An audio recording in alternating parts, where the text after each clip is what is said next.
ایک بات آپ نے کئی دفعہ سنی ہوگی، میرا بڑا دل کرتا ہے پھر سے اس کو دہراؤں۔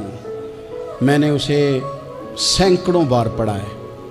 جب طبیعت پوری بے چین ہوتی ہے اور اپنی ذمہ داریوں کا احساس کرنے کو دل کرتا ہے نا، تو پھر خیال آتا ہے کہ ہم بھی پڑھیں ذرا ان چیزوں کو۔ بار بار پڑھتا ہوں تاکہ احساس ذمہ داری پیدا ہو۔ آپ کے غلام اسلم فرماتے ہیں رات کو میں اور جناب عمر نکلے تھے تو ایک مکان میں ہم نے دیکھا کہ ایک عورت نے نا، اس کے بچے بار بار شور کر رہے ہیں اور وہ کچھ پکا رہی ہے، آواز آ رہی ہے۔ تو حضرت عمر نے دروازے پہ دستک دی۔ کون ہے دروازے پہ؟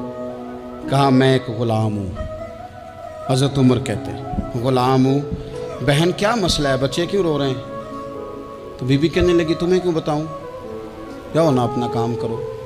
حضرت عمر نے اصرار کیا تو تلخ لہجے میں، جس سے غصہ نہیں کر جاتے حکمران، councillor, chairman, M P M N A ناراض نہیں ہو جاتے، اس تلخ لہجے میں بی بی کہنے لگی دعا کرو اللہ میرے اور عمر کے درمیان قیامت میں فیصلہ کرے۔ کیسا حکمران ہے کہ اس کی حکومت میں میرے بچے بھوکے سوتے ہیں؟ یہ میں نے پانی میں روڑے ڈال کے چڑھائے ہیں، لیکن یہ پیٹ کی بھوک یہ بڑی ڈاڈی ہوتی ہے، یہ نیند بھی نہیں آنے دیتی۔ خیال تھا رو دو کے سو جائیں گے، پر سو بھی نہیں رہے۔ حضرت فاروق اعظم دوڑے گئے، گھر سے سامان، اناج، غلہ کندھے پہ رکھا۔ خادم کہتے ہیں میں نے کہا کہ مجھے دے دیں۔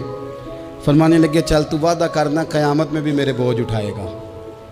کہ حضور نہیں، وہ تو میرے بس کی بات نہیں۔ فرمایا پھر مجھے کرنے دے۔ دوڑے آئے، اس خاتون کے دروازے پر لا کے وہ چیزیں رکھی۔ کہا بہن اگر تو پردہ کر لے تو یہ غلام نہ آج کھانا پکا دے تیرے بچوں۔ پھر وہ گھی چڑھا کے، چینی ڈال کے، کچھ سامان پکتا تھا وہ کھانا پکایا۔ غلام کہتے ہیں جب پھونکے مارتے تھے تو داڑھی سے دھواں نکلتا تھا، آگ جلاتے تھے دھواں نکلتا تھا۔ پھر کھانا پکایا، پھر ان بچوں کو کھلایا۔ پھر حضرت عمر فاروق رضی اللہ تعالیٰ عنہ تھوڑے پیچھے بیٹھ گئے تو بچوں کے ساتھ اس طرح کی باتیں کرنے لگے کہ وہ ہنس پڑے۔ جناب اسلم کہتے ہیں بچے اس بیوہ کے ہنستے تھے، بچے ہنستے تھے اور عمر روتے تھے۔ جب وہ ہنستے تھے تو فاروق روتے تھے۔ پھر وہ بچے آہستہ آہستہ لیٹنے لگے، اور جب وہ سونے کی طرف بڑھنے لگے تو حضرت عمر کہنے لگے بہن میں جاؤں؟ کہنے لگی رب تیرا بھلا کرے، میرا کلیجہ پھٹ جاتا اگر میرے بچوں کو آج شام بھی روٹی نہ ملتی۔ تو سیدنا فاروق اعظم رضی اللہ تعالیٰ عنہ کہنے لگے پھر تو میرے لیے دعا کرے گی؟